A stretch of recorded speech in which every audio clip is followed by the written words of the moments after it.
texto resultante das votações da Lei de Bases é mesmo, e podem vê-lo para ter uma ideia do que é a Lei de Bases, e para terminar, já não tenho slides, só para terminar um pouco, para vos dar o que é que a Lei de Bases diz. Tem um primeiro capítulo que é sobre princípios gerais. Nesse capítulo, o ponto que teve mais polémica, muita polémica, nós pusemos na Lei de Bases que a habitação tem uma função social. Grande polémica, porque o CDS designadamente dizia, não tem função social nenhuma, os proprietários pagam impostos e não tem mais nada a ver com isso, com os impostos, depois o Estado que faça a habitação social. Mas o conceito de função social da habitação não é esse. O conceito de função social da habitação que nós temos na Lei de Bases é uma coisa muito simples, é assim. A função social da habitação é ser utilizada para a habitação. Não sei se acham isto muito complicado, mas eu acho isto simples.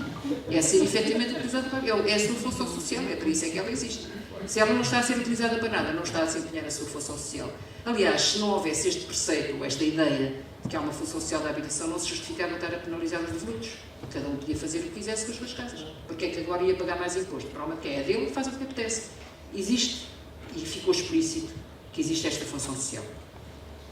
Evidentemente que depois esse artigo traduz-se no seguinte, e então e o que é isso do uso efetivo como habitação? Está lá explicado e está dito, por exemplo, que quem tem casas de imigrantes, ou pessoas que estão à espera das partilhas, ou pessoas que por razões profissionais tiveram que se deslocar, ou que estão internadas numa casa de saúde, enfim, há montes de razões que justificam que a casa esteja vazia e, portanto, tem que ser injustificadamente devolutas, porque se estiver justificadamente devolutas, ou estão à espera, por exemplo, uma licença da Câmara para fazer obras, não vão ter inquilinos numa casa que precisa de obras, portanto, essas razões permitem justificar que a casa está vazia sem penalizações, sem agravamento fiscal.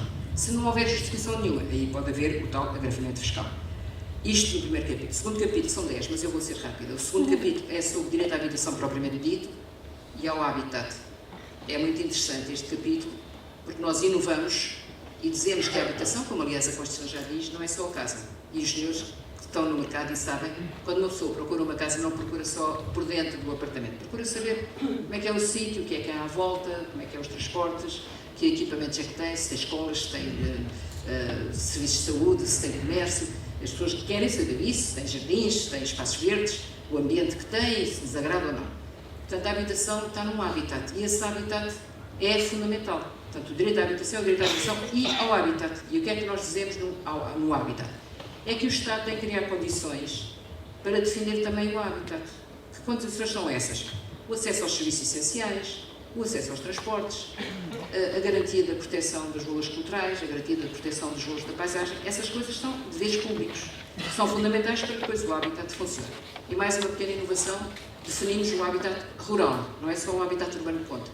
Nós tivemos a tragédia dos incêndios e percebemos que há uma parte do país que tem sido muito abandonada, sabemos todos isso, e há obrigações do Estado para com essa parte do país, não só em termos concretos, de auxiliar as pessoas, mas em termos do entorno onde eles vivem, das condições de segurança, de comodidade e de acessibilidade. Nem toda a gente pode ter uma creche à porta ou um serviço de saúde à porta, mas talvez possam ter uma carrinha da Câmara que os possa ir buscar se for preciso, coisas deste género. Portanto, tem que haver soluções para esses casos. Isto é o segundo capítulo. O terceiro capítulo é um capítulo também muito importante, que é um capítulo que define qual é o papel do Estado e o papel dos municípios. Bem, aqui também houve muita batatada, porque o Partido Comunista, por definição, entende que quem tem que fazer ao Estado e os municípios não tem que se meter na habitação. E isso para nós era uma impossibilidade, porque na verdade, com os números que eu vos dei, quem tem feito alguma coisa ainda são os municípios. Isto é mais próximo, isto é mais fácil, são eles que dominam as licenças urbanísticas e, portanto, não faz sentido, não tenham responsabilidade. Lá se conseguir uma grande discussão e chegou-se a um acordo, duas consequências importantes. Quanto ao Estado, o que é que vai passar a ser diferente do que é hoje? Não vai poder voltar a acontecer que durante não sei quantos governos não haja política de habitação. Isso não vai poder acontecer. E não vai poder acontecer porquê? Porque os governos estão obrigados a levar ao Parlamento agora, com esta lei, quando ela entrar em vigor, estão obrigados a levar ao Parlamento a sua política nacional de habitação, têm que levar ao Parlamento anualmente um relatório com a identificação das carências e do que é que está a acontecer, para não estarmos 10 anos à espera do censo, para sabermos o que é que se passa, e têm que ter um Conselho Nacional de Habitação, onde a sociedade civil está representada, nomeadamente as organizações, as associações que se pronunciam. Portanto, isto passa a ser obrigatório em lei. Não é apenas uma resolução do Conselho de Ministros de boas intenções, é lei. E, portanto, depois vem outro governo e pode mudar a lei, mas tem que ir ao Parlamento e tem que ser normativo. Quanto aos municípios, a coisa mais importante que foi criada, e é novo, e eu acho muito interessante também, é os municípios, que, sobretudo aqueles que têm maiores dificuldades e maiores carências na habitação, têm que passar a ter, ao lado do PDM, uma coisa que se chama Carta Municipal de Habitação, que é um documento estratégico, que já existe hoje para a educação, que é um documento estratégico quando o município tem que fazer uma previsão de quais são as necessidades habitacionais que vai ter nos próximos anos, ver onde é que isto vai ser resolvido, quais são os terrenos, ou os sítios, ou os empreendimentos que poderão dar esta resposta, e isso ficar associado ao PDM. Portanto, isto não vai entrar em vigor de imediato, vai ser difícil criar esta mentalidade, mas eu acho que é extremamente importante para todos sabermos com o que é que contamos e o que é que andamos todos a fazer. Sem que o Estado e os municípios comprem o seu papel. É muito difícil depois exigir aos cidadãos, em particular, que cada um cumpra o seu. Portanto, isto tem que ser, temos que dar um exemplo, a começar com as entidades públicas. Depois, o quarto capítulo é um capítulo sobre a relação da habitação com a política de solos. Não tem novidade nenhuma, é apenas uma articulação. É tudo que já está na lei de bases de solos, aplica-se, os instrumentos todos para gerir o solo, desde a vossa administrativa, problemas de expropriações, não sei o quê, com indenização, conforme diz a Constituição, mas isso já está tudo regulado por lei e aí não há novidade nenhuma.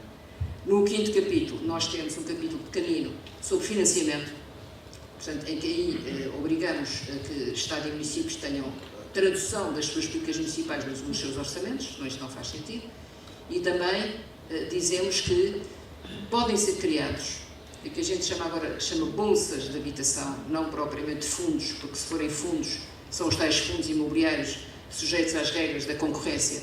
Eu não estou muito interessada em meter casas públicas num fundo que se sujeita às regras da concorrência, quero tê-los em bolsas públicas que possam ser geridas por interesse público e, portanto, podem ser criadas quer a nível municipal, quer a nível nacional, com regras próprias.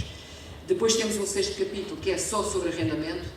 Esse capítulo diz coisas muito genéricas sobre o arrendamento, coisas muito genéricas, mas que são importantes para equilibrar, para não darmos sempre a correr atrás do know-how, e o know-how é que é o pai de todas as desgraças. Quando não é bem assim, tem que haver aqui algumas regras e, portanto, alguma estabilidade também nos arrendamentos e na legislação sobre arrendamentos. O sétimo capítulo é sobre o crédito. É um capítulo muito importante, pelos números que há pouco vimos, a quantidade de pessoas em Portugal que estão dependentes do crédito. Aí a inovação principal não é inovação, é reposição do quê? Da possibilidade de, portanto, disciplinar a banca, no sentido do crédito ser dado com responsabilidade, mas em situações em que portanto, o comprador esteja em dificuldades financeiras graves, pode ser criado um regime legal que já existiu, pode ser criado um regime legal que lhe permite aquilo que se chama de ação em cumprimento, ou seja, se ele se enquadrar nesse regime, entregando a casa, acaba a dívida.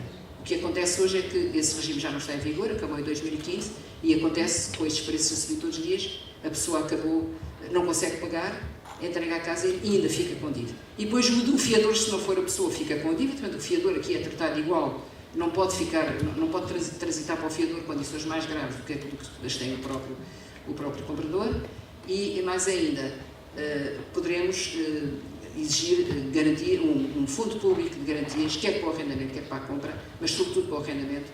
Exigimos que seja criado um sistema de seguro público, não é seguros, é um sistema de garantia pública, que é muito importante, porque se houver um sistema de garantia pública, vamos estar sempre a ter que ter um fiador, e cada vez é mais difícil arranjar fiadores, porque as pessoas cortam-se com as responsabilidades que isso implica. Depois, e no sétimo capítulo, salvo erro, ou sétimo, sim, o oitavo capítulo é um capítulo sobre a participação e informação, portanto é um capítulo normal de coisas que também já estão na lei, os direitos de participação, de informação, as associações, a colaboração com as associações, tudo bem. Depois o nono capítulo é um capítulo sobre, muito importante, um capítulo sobre intervenções prioritárias. Eu juro que não saltei capítulo nenhum, mas se faltar um também deve ser um pouco importante. O nono capítulo é um capítulo sobre intervenções prioritárias. O que é que a gente diz nesse capítulo? Isto é tudo muito bonito. Prioridades. Há coisas que têm que ser atacadas já. Quais são elas? Pessoas sem abrigo. O extraordinário que vos possa parecer, a política para as pessoas sem abrigo não é uma política de habitação em Portugal, é uma política da segurança social. Mas a pessoa está sem abrigo porque não tem casa. Portanto, se calhar, convinha que também ligassem isto à política de habitação. Segundo, bairros informais. Talvez não conheçam bem essas situações, eu, pelas minhas relações com as minhas pessoas, conheço isso muito bem. Só na área metropolitana de Lisboa, temos 1.700 AUGIs, áreas urbanas de gente urbana, das quais só 30% é que se pode reconverter. O que é que a gente faz ao resto? Vamos demolir aquilo tudo? Não me passa pela cabeça. Imaginem a Cova da Moura, ninguém vai demolir a Cova da Moura, quer dizer, só se fôssemos loucos. E, portanto, tem que haver aqui uma solução de requalificação, melhoria, regularização destes casos. Porque não podemos... Além disso, as pessoas que moram nesses sítios investem muitas vezes o dinheiro que têm, o pouco dinheiro que têm, para conseguirem ter uma casa que tem poucas condições, mas é todo o seu património. Portanto, também não se compreende que não haja aqui um apoio, uma orientação e, sobretudo, a coisa mais difícil, uma regularização da posse dos terrenos. A maior parte dos casos não são resolúveis porque a posse dos terrenos não está regularizada. E isso é uma coisa que tem que ser um esforço nacional. E um terceiro exemplo que vos quero dar destas intervenções prioritárias, que eu também acho muito importante, e vou terminar com ele, territórios em declínio demográfico. Nós temos que ter uma política de habitação e de habitat para os territórios do interior. É inacreditável que a gente considere que não precisa. Temos que tratar da floresta, sim senhor, mas também temos que tratar da habitação das pessoas, temos que tratar da habitação das aldeias. Ainda há 15 dias eu falava com o Presidente da Câmara da Alfândega da Fé, está a fazer o levantamento de todas as carências de habitações das aldeias, só lá tem velhinhos, em geral velhinhas, aliás, e foi dizer à senhora velhinha que não tinha casa de banho, queria fazer uma casa de banho, e ela disse uma coisa terrível. Ó senhora Presidente, já não vale a pena. Eu acho que nós não podemos conformar-nos com isto.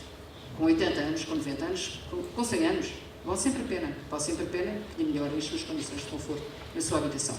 Condições de umidade, frio, a quantidade de incêndios que a gente tem no inverno por causa das lareiras, por causa de... Enfim, tudo as desgraças que a gente conhece e que a gente às vezes não pensa muito nelas para não se deprimir, porque temos que ter energia para fazer o que é preciso. Portanto, era isto que eu queria pôr à vossa consideração. Este é o nosso trabalho. Vai ser seguramente aprovado para a semana. Ainda não sabemos como é que os partidos vão votar. Sabemos como é que votaram todos os artigos, mas não sabemos como é que vão votar no fim.